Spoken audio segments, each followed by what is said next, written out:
My name is Hazel Montgomery, and I'm 26 years old.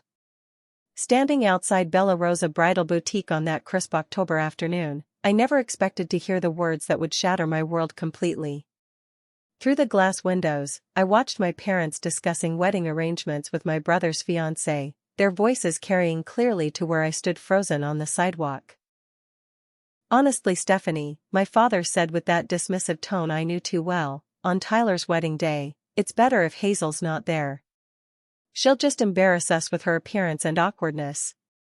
My mother nodded enthusiastically, adding fuel to the fire that was already consuming my heart. "I completely agree, Robert. Better she stays home that day."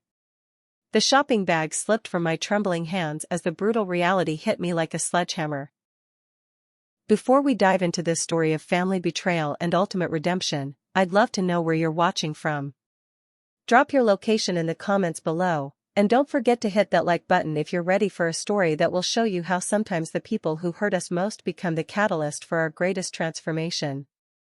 Make sure to subscribe because what happens next will prove that sometimes being excluded from the table means you're destined to build your own empire. Let's get started. Growing up in the affluent suburbs of Naperville, Illinois, I always knew I was living in Tyler's shadow, but I never realized just how deliberately my parents had crafted that darkness around me. The Montgomery family empire was built on success, reputation, and maintaining appearances at all costs. My father Robert ran one of the most prestigious real estate firms in the Chicago metropolitan area, while my mother Catherine managed the interior design division that catered to their wealthiest clients. Their business thrived on perfection, and unfortunately for me, I had never quite measured up to their impossibly high standards. Tyler, 3 years older than me, had been groomed from birth to be everything my parents dreamed of in a child. Star quarterback in high school, business degree from Northwestern University, and now a successful junior partner in Dad's firm with a corner office and a BMW that cost more than most people's annual salaries. He possessed that effortless charm that made clients trust him instantly, combined with the kind of conventional good looks that photographed well for the company's marketing materials. Every family gathering became another opportunity for my parents to showcase Tyler's latest achievements while I sat quietly in the corner, desperately hoping someone might ask about my own accomplishments. My struggles began early in childhood when my social anxiety made it difficult to form the kind of relationships my parents valued. While Tyler effortlessly navigated social situations and built networks that would serve him professionally, I found solace in art and design, spending countless hours creating digital artwork and developing the technical skills that would eventually become my career.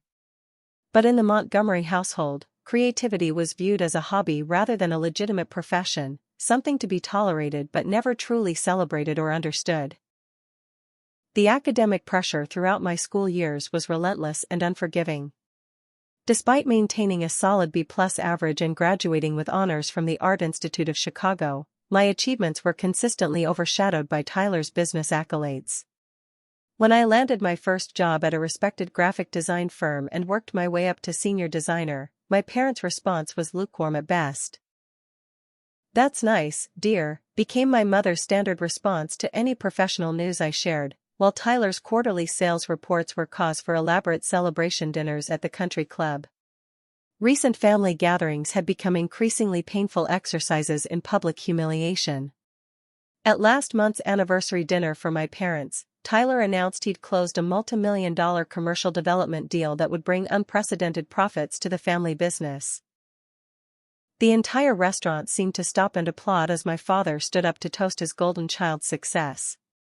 When the attention briefly turned to me and someone politely asked about my work, I mentioned receiving a prestigious design award from the Chicago Creative Alliance for my work on a nonprofit's rebranding campaign. The table fell silent for exactly 3 seconds before my mother redirected the conversation back to Tyler's upcoming wedding plans. The engagement announcement itself had been a masterclass in how to make one family member feel completely invisible while elevating another to near-royal status. Tyler proposed to Stephanie during a lavish weekend getaway to Napa Valley, hiring a professional photographer to capture every moment and flooding social media with pictures that looked like they belonged in a luxury lifestyle magazine. My parents immediately began planning what they called the wedding of the century, sparing no expense for their precious son's special day. Meanwhile, my recent promotion to creative director at my firm, complete with a significant salary increase and my own team of designers, was mentioned briefly during a family dinner and quickly forgotten when Tyler started discussing venue options for his reception. The contrast couldn't have been more stark or more painful. Here I was, finally achieving the kind of professional success I'd worked toward for years, and my own family treated it as barely worth acknowledging. The wedding planning process became an elaborate production that consumed every family conversation for months, with one glaring omission that became more obvious each day. While every detail was discussed ad nauseum, from the color of the napkin rings to the specific type of roses for the centerpieces, my role in the ceremony was never mentioned. I wasn't asked to be a bridesmaid, wasn't consulted on any decisions, and wasn't even included in the family group chats where logistics were constantly being coordinated and refined. The first real attack came during what was supposed to be a celebratory family dinner at the exclusive Blackwood Country Club. Tyler had just announced another major client acquisition that would boost the firm's annual revenue by 30%. As usual, my father stood to deliver a glowing speech about his son's brilliance and dedication, praising every aspect of Tyler's character and professional acumen. When he finished, he looked directly at me and said, "We're so proud to have one child who truly understands what it means to uphold the Montgomery family legacy." The implication was crystal clear, and every person at that table understood exactly what he meant.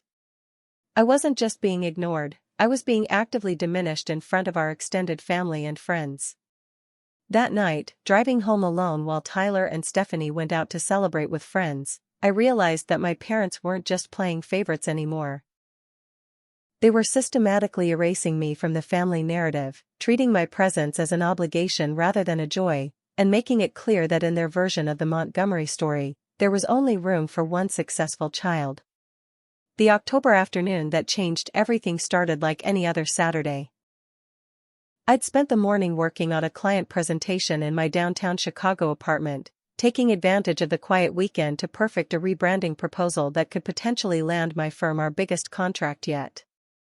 When my mother called asking me to meet them at Bella Rosa Bridal Boutique to help Stephanie with final dress fittings, I was genuinely surprised and cautiously optimistic.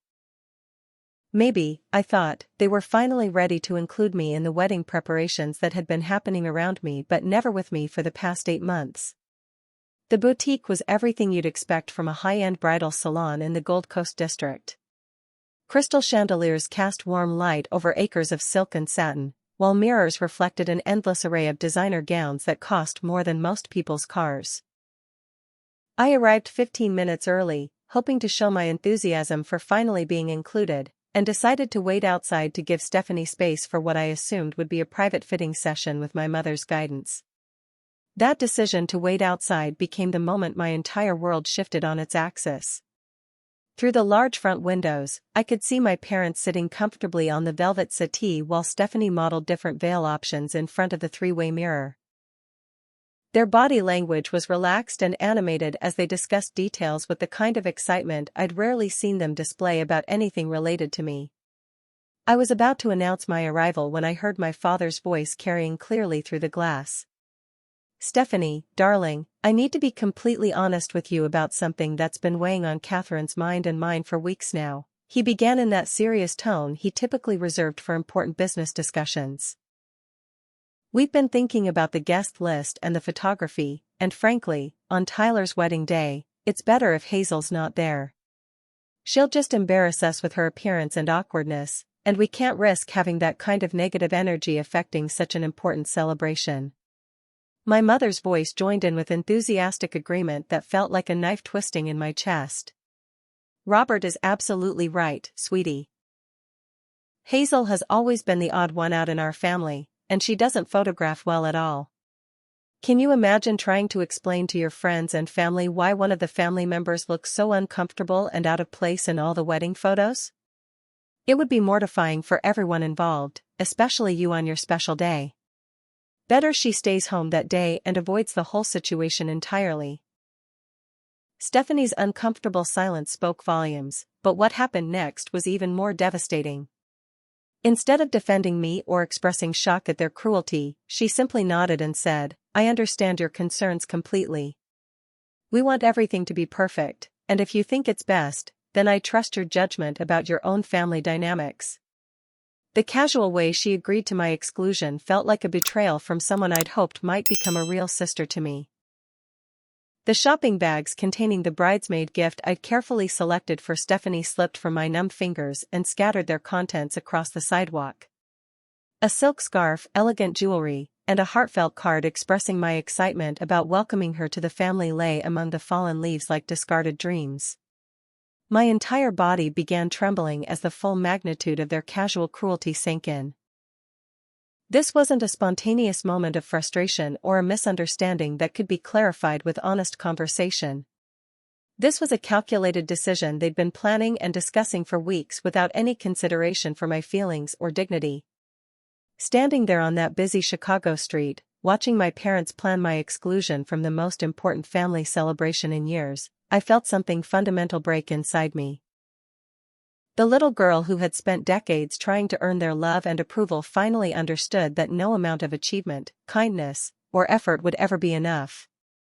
In their eyes, I wasn't just the disappointing daughter, I was an active embarrassment whose very presence threatened their carefully constructed image of family perfection. When they finally emerged from the boutique 20 minutes later, their faces registered genuine surprise at seeing me standing there among the scattered contents of my gift bag. "Hazel," my mother exclaimed with forced cheerfulness. "What are you doing here, sweetheart? I thought you were working on one of your little art projects today." The dismissive way she referred to my professional work as little art projects added another layer of insult to an already devastating afternoon. "I came because you invited me to help with the dress fitting," I managed to say through the tightness in my throat. "But I heard your conversation about how it's better if I don't attend Tyler's wedding. I heard every word about how I'll embarrass the family and ruin the photos." My voice grew stronger as the shock began transforming into something more powerful and dangerous. My father's response was swift and characteristically cold. "Hazel, you're being overly dramatic as usual. We're simply trying to make practical decisions about a very expensive and important event. This isn't about you personally, it's about what's best for everyone involved." The ease with which he dismissed my pain and reframed their cruelty as practical decision-making revealed just how little regard they had for my emotional well-being. My mother joined the attack with her own brand of manipulative reasoning. "Darling, you've never enjoyed large social gatherings anyway because of your anxiety issues. We thought you'd actually prefer to avoid all the stress and pressure of such a formal event. We were trying to be considerate of your limitations, not hurtful." The way she weaponized my mental health struggles and repackaged their rejection as concern made me realize just how skilled they were at emotional manipulation. When I attempted to defend myself and express how deeply their words had hurt me, my father delivered the final blow that would haunt me for weeks to come. "If you continue to make scenes like this and create drama around Tyler's wedding, we'll have to seriously reconsider the financial support we provide for your artistic pursuits.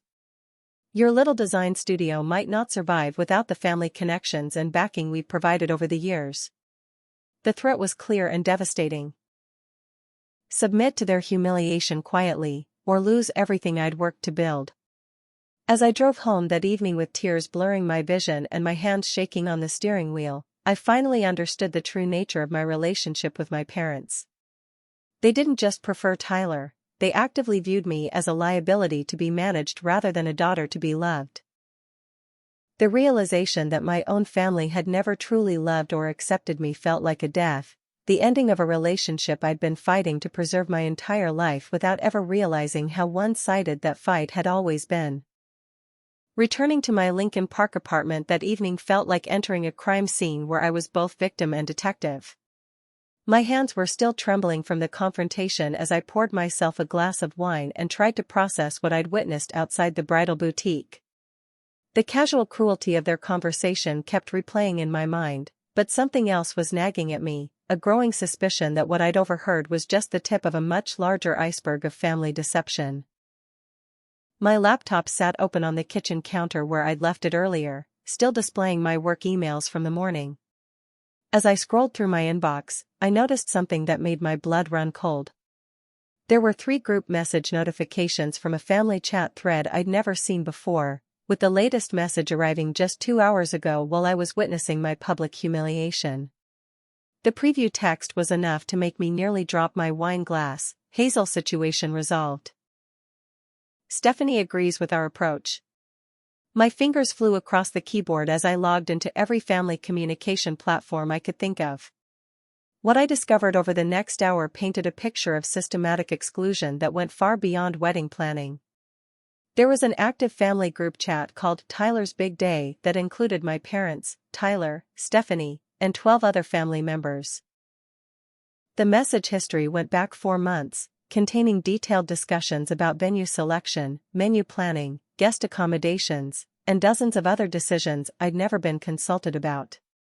The screenshots I managed to capture before anyone noticed my sudden activity revealed the true scope of their conspiracy against me. My uncle Frank, Dad's older brother who ran the Chicago branch of the family business, had written just last week. "We need to address the Hazel problem before the wedding. She's been acting increasingly unstable lately, and I'm worried she might cause a scene that could reflect poorly on the entire family's reputation in the business community." My Aunt Dorothy, Mom's sister and social coordinator for their country club, had responded with even more vicious commentary. "Frank is absolutely right to be concerned. Hazel has always been the family embarrassment, and Tyler's wedding is too important to risk her unpredictable behavior ruining everything. Maybe it's time we stopped enabling her attention-seeking tendencies and let her face some natural consequences for her choices." But the most devastating discovery was yet to come. Tyler himself, my big brother who I'd idolized despite our differences, had been an active participant in these discussions about my character and mental stability. His messages revealed a side of him I'd never seen before, cold and calculating in a way that mirrored our parents' worst qualities. "I agree that Hazel tends to make everything about herself," he'd written 3 weeks ago. "My wedding day needs to be about Stephanie and me, not about managing Hazel's emotional needs or dealing with whatever drama she might create." The third attack came in the form of discovering that my parents had been actively spreading lies about my mental health to extended family members for months. Cousin Diana, who I'd always considered a friend and confidant, had apparently been warned to watch out for Hazel's emotional outbursts and tendency toward jealousy regarding Tyler's success. The message thread revealed that my parents had characterized my recent promotion and professional achievements as compensation for deep-seated insecurity about not measuring up to family expectations. Screenshots of conversations with Stephanie's family revealed the fourth attack, a deliberate campaign to paint me as unstable and potentially dangerous to the wedding celebration. My father had told Stephanie's mother that I was going through a difficult phase and might need professional help managing my emotions around family events. The suggestion that I required mental health intervention was presented as caring concern rather than malicious character assassination. But perhaps the most painful discovery was finding out that my parents had unilaterally cancelled my +1 invitation to the wedding without informing me. The original guest list, dated 6 months ago, clearly showed Hazel Montgomery and guest among the invitees. A revised list from last month showed only my name, and the most recent version, created just 2 weeks ago, had removed my name entirely. The casual way they'd erased me from their celebration felt like watching my own death certificate being drafted. As I scrolled through months of family communications I'd never been privy to, I began to understand that my exclusion from Tyler's wedding wasn't a recent decision based on practical concerns. It was the culmination of a long-term campaign to marginalize me within our own family, to create a narrative where my absence would seem reasonable and even necessary for everyone's well-being. The conspiracy extended beyond immediate family members to include business associates and family friends who would be attending the wedding. Screenshots revealed that my parents had been carefully managing perceptions about me for months, ensuring that their decision to exclude me would be met with understanding rather than criticism from their social circle. Just when I thought I'd uncovered the full extent of their betrayal, I received an unexpected text message that would change everything. It was from my 92-year-old grandmother Rose, my father's mother, who rarely used her phone for anything beyond emergency communications. "Hazel, "Dear, I need to speak with you privately as soon as possible. There are things about your family that you need to know, things I should have told you years ago. Can you come see me tomorrow morning? Don't tell your parents about this conversation." Grandmother Rose had always been different from the rest of the Montgomery family, warmer and more genuine in her affections, but I'd assumed that was simply due to her age and different generational perspectives. Her cryptic message suggested that she might have insights into the family dynamics I'd been struggling to understand my entire life. As I prepared for bed that night, I realized that my first ally in this battle might come from the most unexpected source, and that there might be family secrets even darker than the ones I'd already uncovered. The revelation that my entire extended family had been discussing my supposed mental instability and planning my exclusion for months felt like discovering that everyone I'd trusted had been living double lives. But Grandmother Rose's message offered a glimmer of hope that maybe, just maybe, not everyone in my family had participated in this elaborate campaign to erase me from their lives. Sunday morning arrived gray and drizzling, matching my emotional state as I drove through the familiar tree-lined streets toward Grandmother Rose's vintage Tudor home in Oak Park. The elegant neighborhood where she'd lived for over 60 years felt like stepping into a different era, one where family loyalty and genuine affection still meant something. Her house, with its ivy-covered walls and meticulously maintained garden, had always been my refuge during childhood visits when home life became too overwhelming to bear. Grandmother Rose met me at the front door before I'd even finished climbing the stone steps, her sharp blue eyes filled with a mixture of determination and regret that I'd never seen before. Despite being in her 90s, she moved with the purposeful energy of someone much younger as she ushered me into her cozy living room and immediately set about preparing tea with the kind of ritual precision that had always comforted me during difficult times. "Hazel, my dear child," she began as we settled into her familiar chintz armchairs beside the fireplace, "I've been watching your parents' treatment of you for years, and I'm ashamed that I haven't spoken up sooner. What happened yesterday at that bridal shop was simply the latest example of behavior that's been going on far too long." Her words carried a weight of accumulated frustration that suggested she'd been planning this conversation for quite some time. What she revealed over the next hour fundamentally changed my understanding of everything I'd experienced growing up in the Montgomery household. According to Grandmother Rose, my parents' plan to exclude me from Tyler's wedding was just the visible tip of a much larger and more sinister iceberg that had been forming beneath the surface of our family dynamics for years. "Your parents have been systematically planning to isolate you from the family for longer than you realize," she explained with the kind of gentle directness that made difficult truths easier to accept. "They've been telling people for months that you're emotionally unstable and jealous of Tyler's success, laying the groundwork so that when they finally exclude you completely, everyone will think it's for your own good as well as the family's protection." The elaborate plan she described was breathtaking in its complexity and cruelty. My parents had apparently orchestrated what they called a family emergency that would coincidentally occur on Tyler's wedding day, requiring my immediate attention and making my absence from the ceremony seem unavoidable rather than deliberate. They'd already contacted my supervisor at work, claiming I was going through a family crisis and needed to take a mandatory leave of absence during the wedding weekend. But the most devastating revelation was yet to come. Grandmother Rose had discovered that my parents had been secretly booking me a work-related trip to their Portland office during the exact dates of Tyler's wedding, presenting it as a mandatory business opportunity that couldn't be postponed.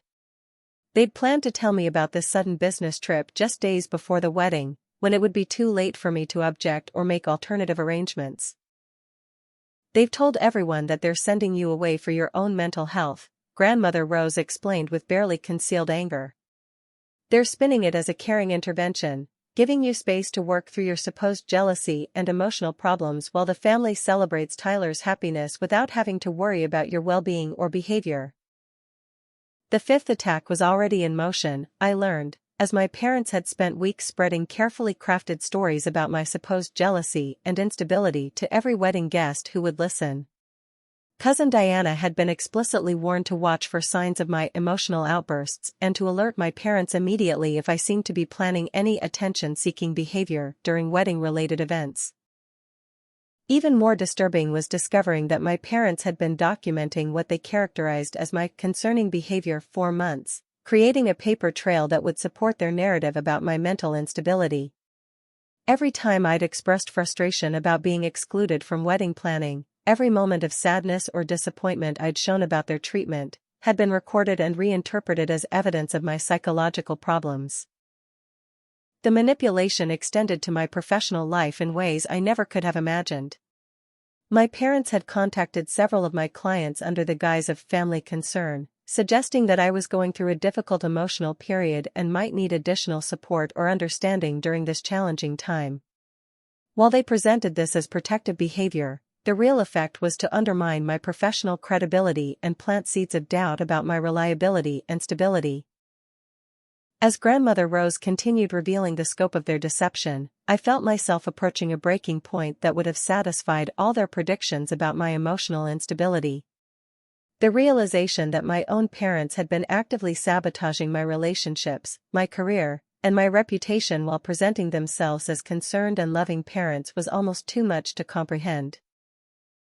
But just as I was beginning to spiral into the kind of despair that might have led me to simply accept defeat and disappear from their lives entirely, Grandmother Rose delivered information that changed everything.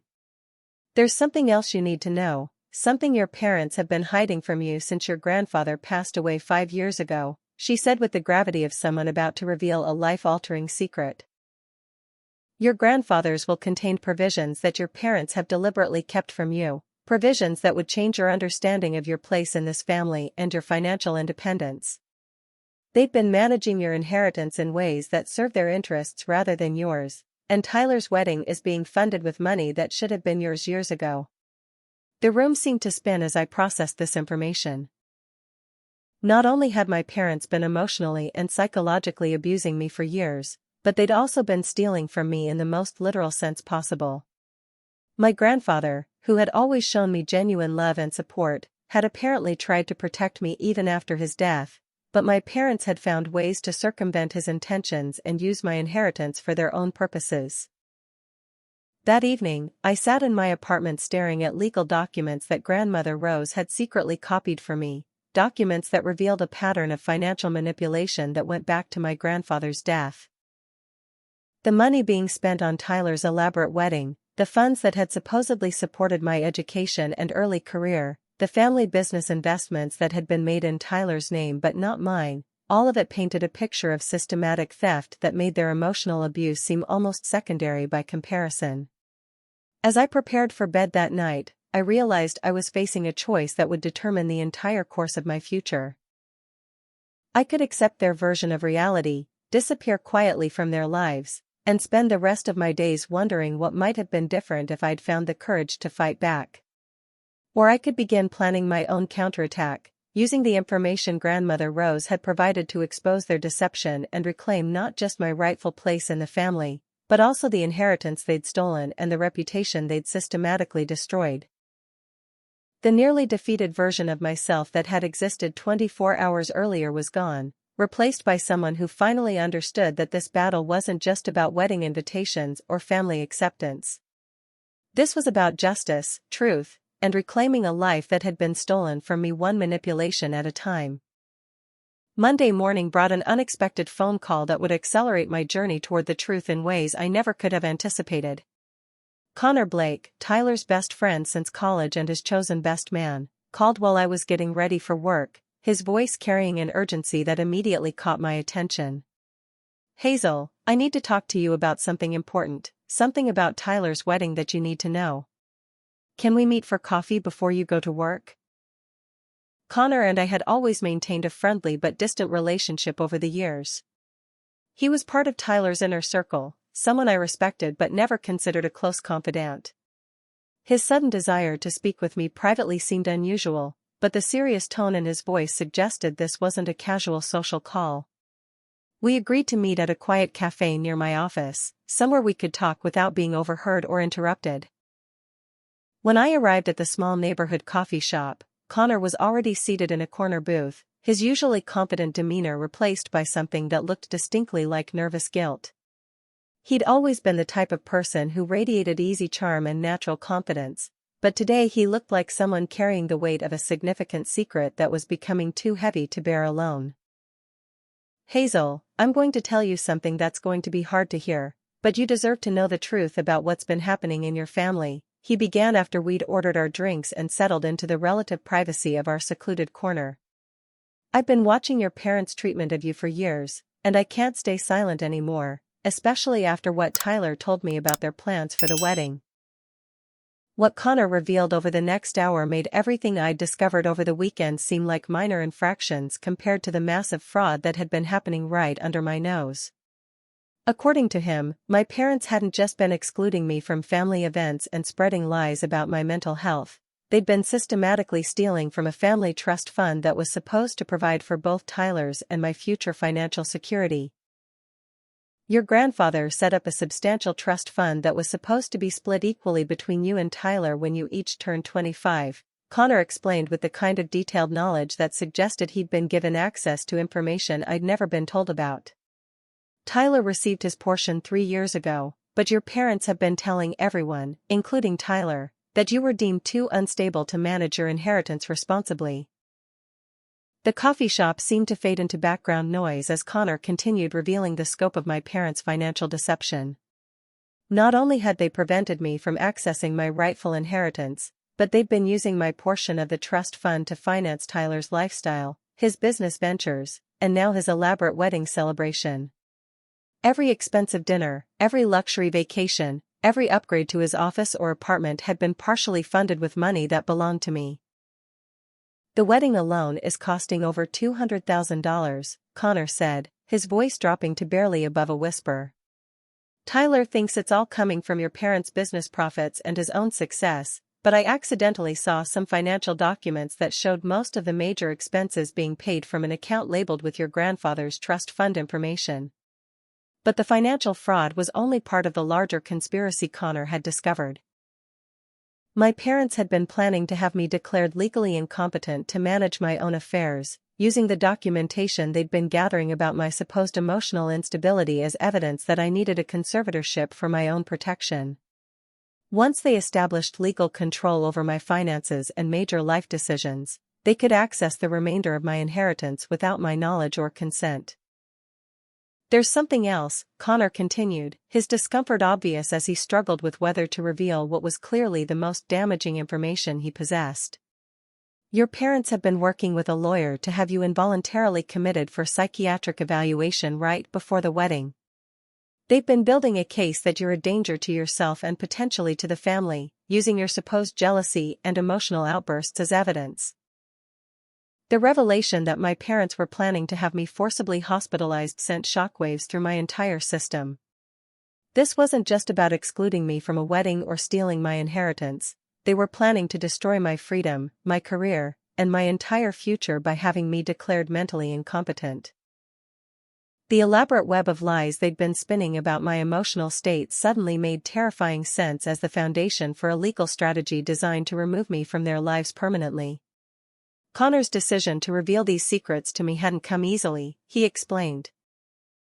He'd been struggling with his conscience for months, watching Tyler participate in conversations about my supposed mental health problems while knowing that the financial documents he'd accidentally seen told a completely different story.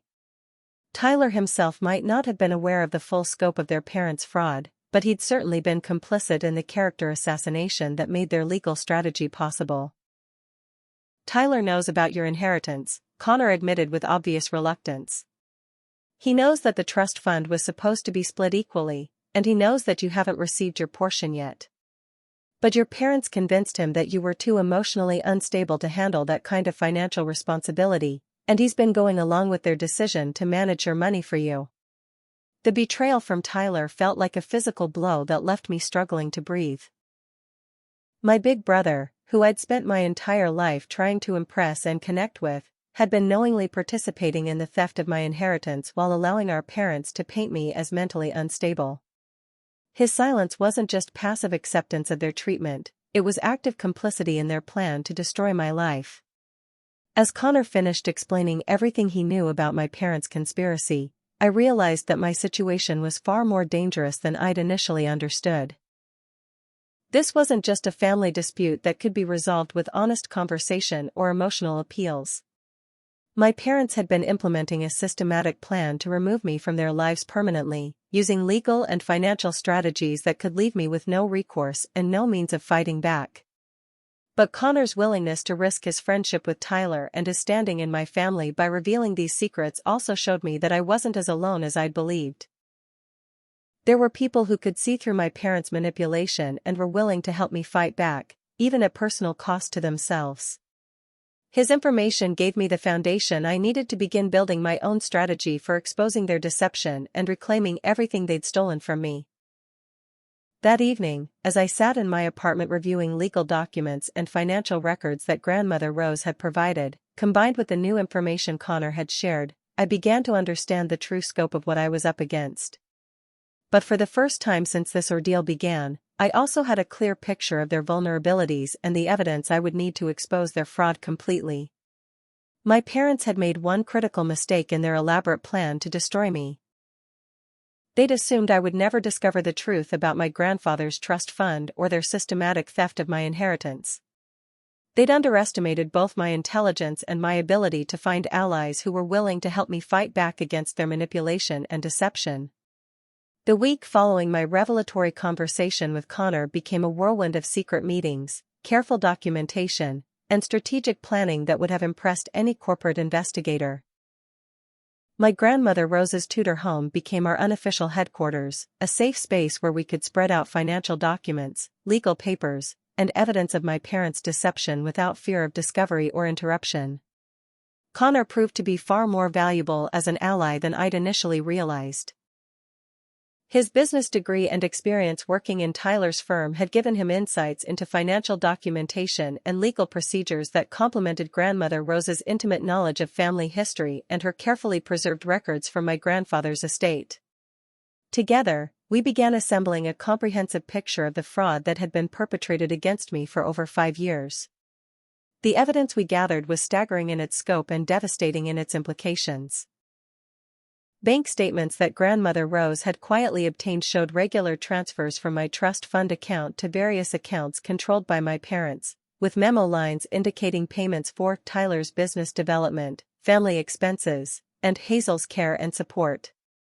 The irony that my own stolen money was being used to justify their control over my life added another layer of cruel sophistication to their deception. But perhaps the most damaging evidence came from Connor's access to Tyler's personal files and business documents. As best man, he'd been helping Tyler organize financial information for the wedding and had discovered a folder containing correspondence between my parents and their attorney regarding my supposed mental health issues and the need for protective financial management. The legal strategy they'd been developing was breathtakingly comprehensive and terrifyingly close to implementation. They'd been planning this for at least 2 years, Connor explained as we reviewed timeline documents that showed the progression of their scheme. Right after your grandfather died, they started documenting what they called concerning behavioral patterns that would justify taking control of your inheritance for your own protection. My grandmother's contribution to our investigation revealed family history that provided crucial context for understanding my parents' motivations. Apparently, my grandfather had never trusted my father completely and had structured his estate in ways that would prevent any single person from controlling the entire inheritance. My parents' elaborate scheme to have me declared incompetent was their way of circumventing protections that my grandfather had specifically put in place to ensure I would have financial independence. Your grandfather was very specific about wanting you to have your inheritance when you turned 25, Grandmother Rose explained with tears in her eyes. He told me privately that he was worried about your parents' treatment of you and wanted to make sure you'd have the resources to build your own life independently if you ever needed to separate yourself from their influence. The legal research we conducted revealed that my parents' plan to have me involuntarily committed was scheduled to begin the week before Tyler's wedding. They'd already made appointments with psychiatrists who specialized in competency evaluations, and they'd prepared a detailed dossier of my supposed behavioral problems to present as evidence of my deteriorating mental state.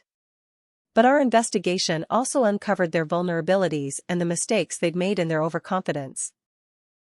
The financial transfers from my trust fund were clearly documented and could be easily traced by forensic accountants.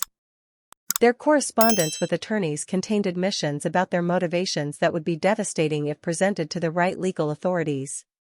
Most importantly, they'd never anticipated that Connor or grandmother Rose would be willing to provide me with access to information they'd kept hidden for years. As we developed our strategy for exposing their deception, it became clear that timing would be crucial. If we moved too early, they could accelerate their plans to have me committed and potentially destroy evidence of their fraud. If we waited too long, the wedding would proceed as planned, and I would miss the opportunity to reveal the truth to our entire extended family when they were all gathered in one place. Connor suggested that our best approach would be to wait until the wedding day itself, when all the key family members and witnesses would be present, and then systematically expose each element of their deception with documented evidence that couldn't be dismissed or explained away. The dramatic setting would ensure maximum impact and make it impossible for my parents to control the narrative or minimize the significance of their actions. My own professional skills became an unexpected asset in our evidence-gathering process. Years of experience in graphic design and digital media gave me the technical expertise needed to organize our documentation into clear, compelling presentations that could be easily understood by family members who weren't familiar with financial or legal terminology. I created detailed timelines, visual comparisons of bank statements, and summaries of legal documents that would make our case impossible to ignore or misinterpret. But perhaps the most important development during this period was the personal transformation I was experiencing as I shifted from victim to strategic fighter. Years of therapy for anxiety and self-doubt had given me tools for managing emotional stress, and I was finally able to apply those skills in a situation where my mental clarity and strategic thinking would determine the entire outcome of my future. Connor's growing romantic interest in me added another layer of complexity to our alliance, but also provided additional motivation for ensuring that my parents' deception was fully exposed. His willingness to risk his friendship with Tyler and his standing in my family demonstrated a level of commitment that went beyond mere friendship, and I found myself beginning to trust him with emotional vulnerabilities I'd never shared with anyone else. The week before Tyler's wedding, our preparation reached a fever pitch as we finalized our documentation and confirmed our strategy for the dramatic revelation we were planning. Every detail had been carefully considered, from the timing of our presentation to the specific evidence we would present and the witnesses who would be present to verify our claims. As I went to bed the night before the wedding, I felt a mixture of anticipation and terror that reminded me of the way I'd felt before major presentations during my college years. Everything I'd worked for over the past 2 weeks would come down to a few crucial moments when I would finally have the opportunity to tell my story and present the evidence that would either vindicate me completely or destroy what remained of my relationship with my family forever. But regardless of the personal cost, I knew that I couldn't allow my parents' deception to continue unchallenged.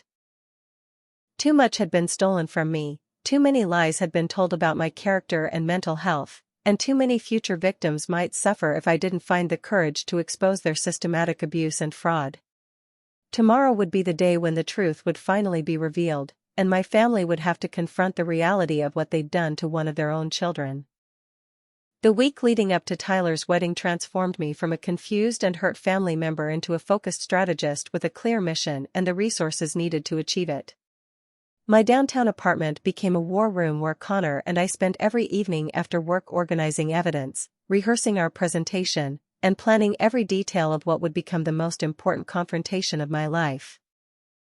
My professional success as a creative director provided me with skills I'd never imagined would be useful in exposing family fraud.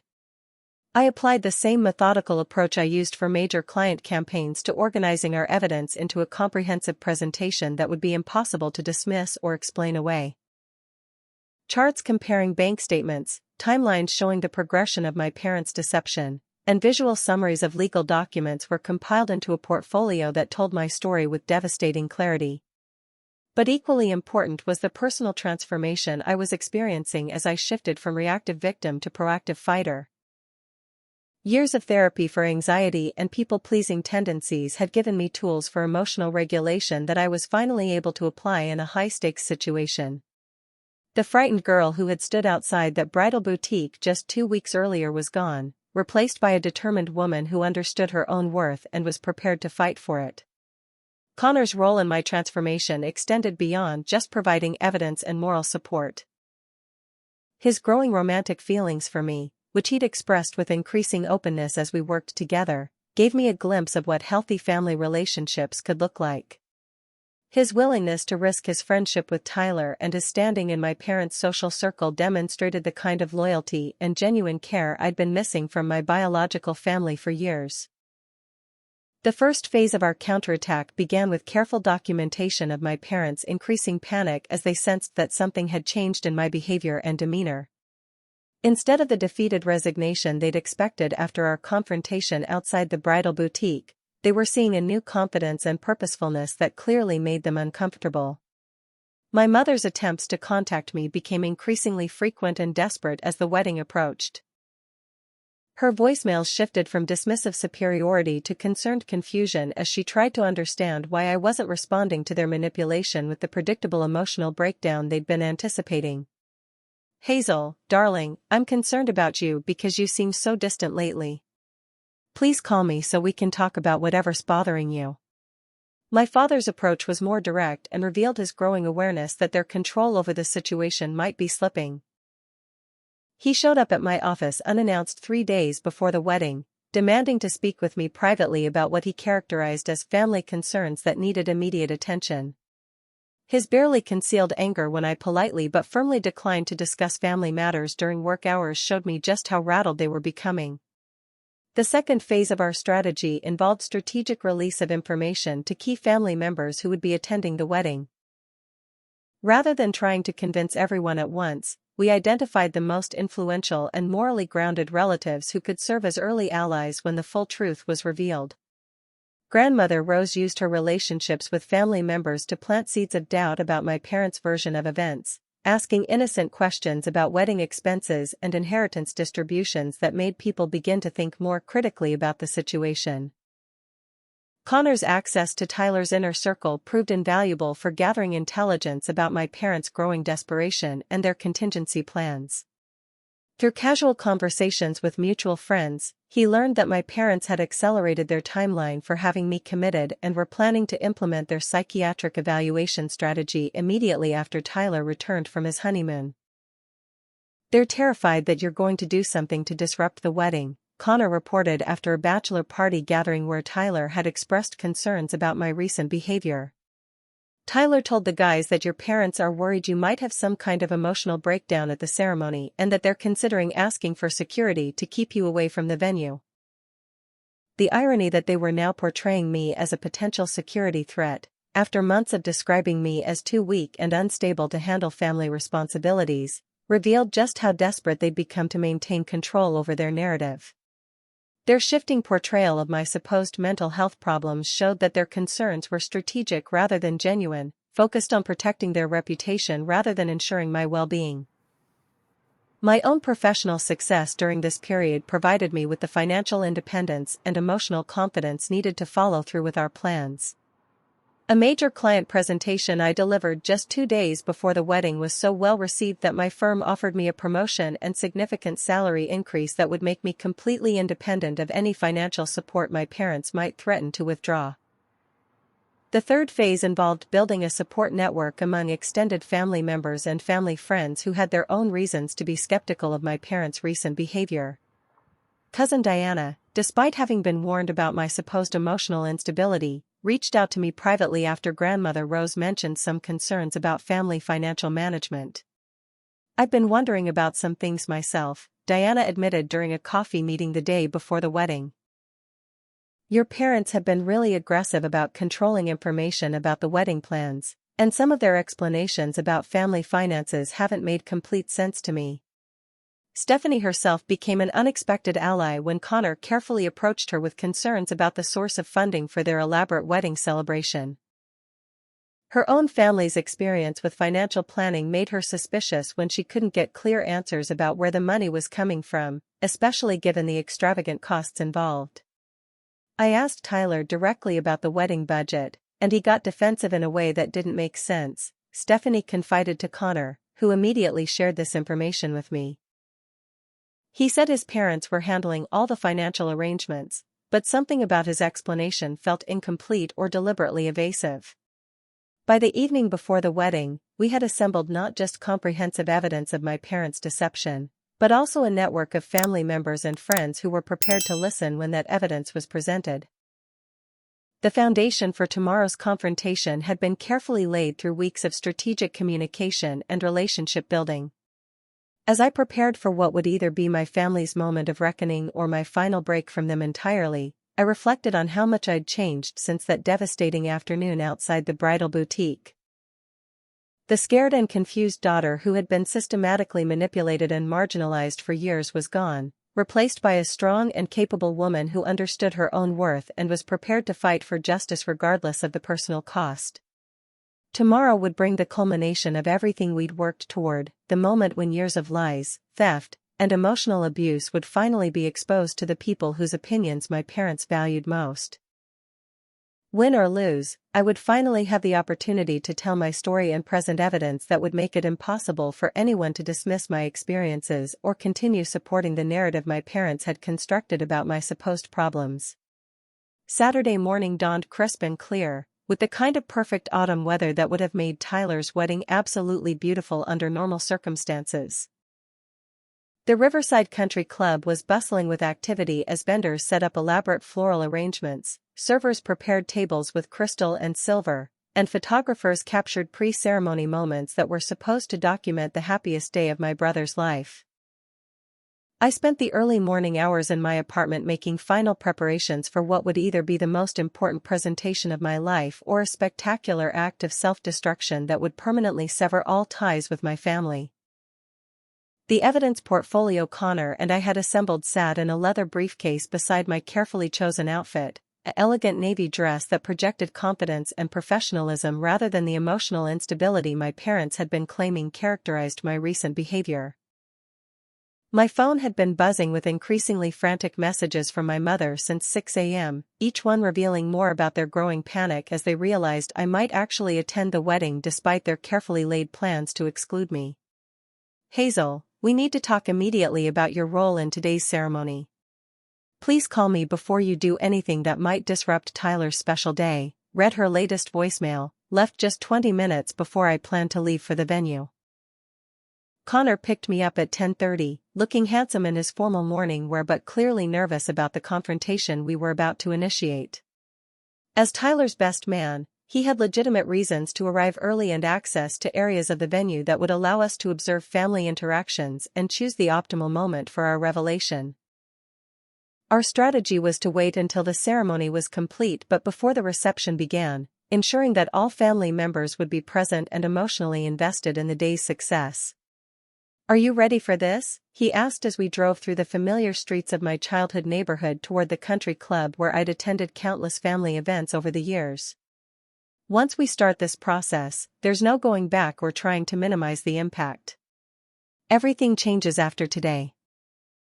I looked out at the passing scenery, remembering all the times I'd traveled this same route for celebrations where I'd felt like an outsider looking in on my own family's happiness. Today would be different because today I would finally have the evidence and allies needed to demand the truth and respect I'd been denied for so long. The country club parking lot was filled with luxury cars and well-dressed guests who represented the cream of my parents' social and business circles.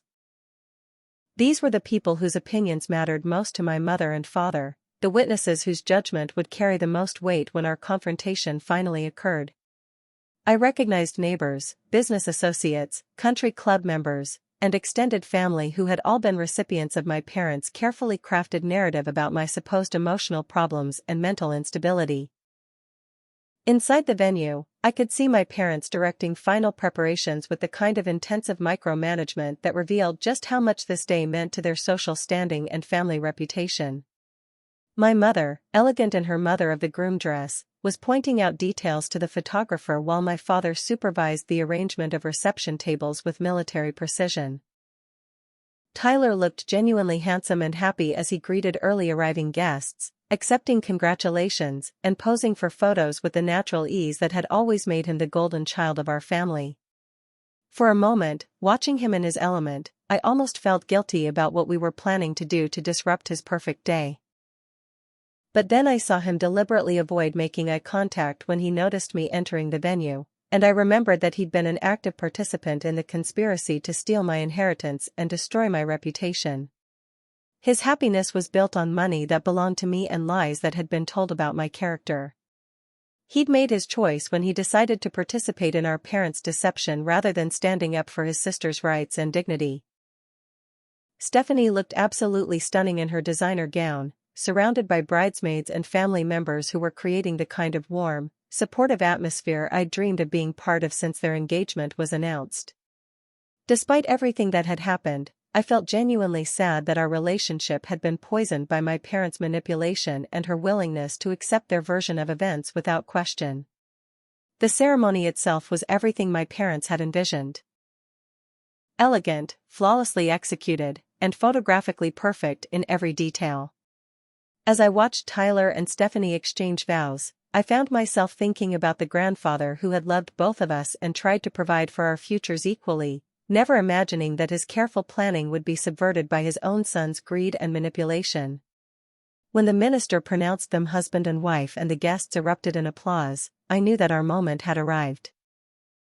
The cocktail hour before dinner would provide the perfect opportunity to address the entire gathered family while emotions were still high from the ceremony and everyone was present in the same space.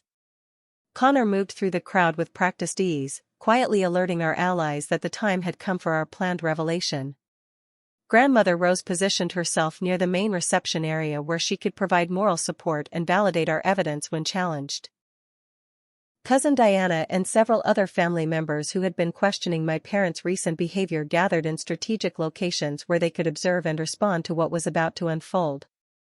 As my father began to tap his champagne glass to call for the traditional toasts and speeches that would mark the beginning of the reception celebration, I stepped forward with my briefcase and addressed the assembled crowd with a clear, strong voice that carried across the entire room.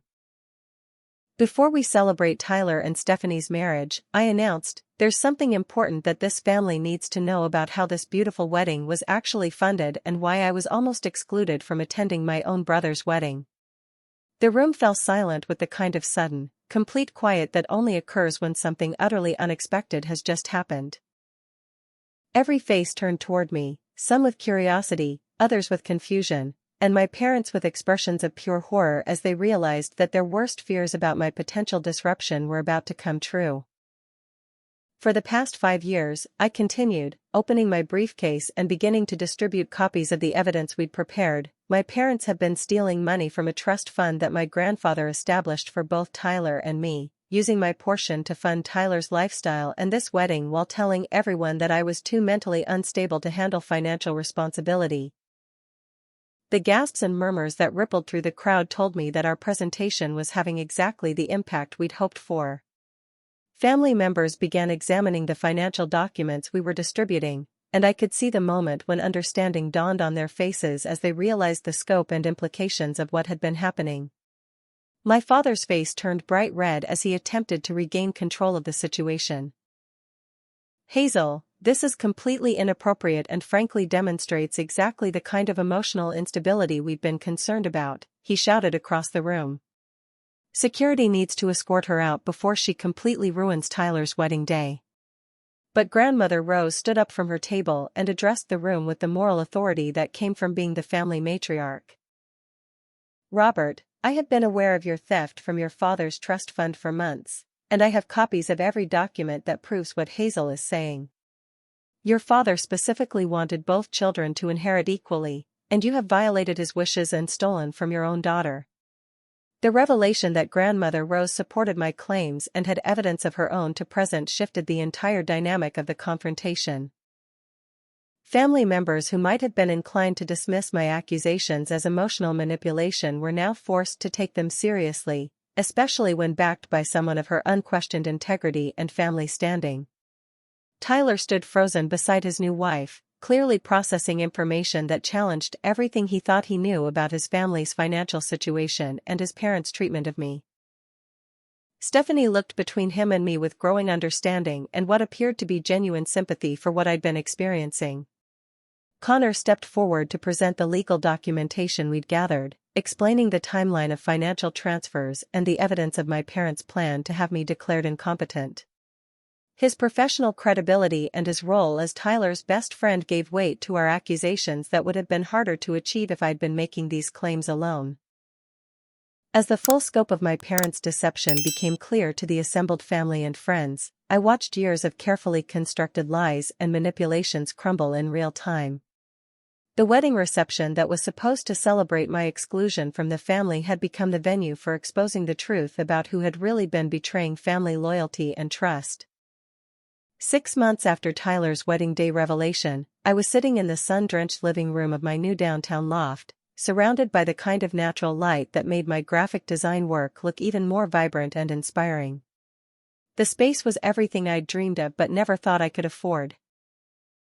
High ceilings, exposed brick walls, and enough room for both a professional home office and a comfortable living area where Connor and I could entertain the friends who had become our chosen family.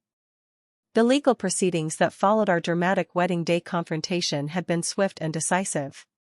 Within 2 weeks, a forensic accounting investigation confirmed every detail of our evidence regarding the theft from my grandfather's trust fund.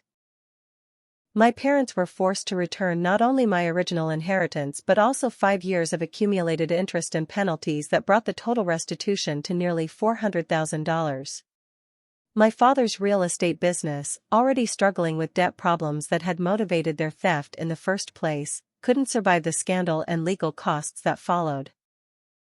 The company that had been the foundation of their social standing and family pride filed for bankruptcy within 3 months, leaving them financially devastated and socially ostracized by the very community whose approval had meant everything to them.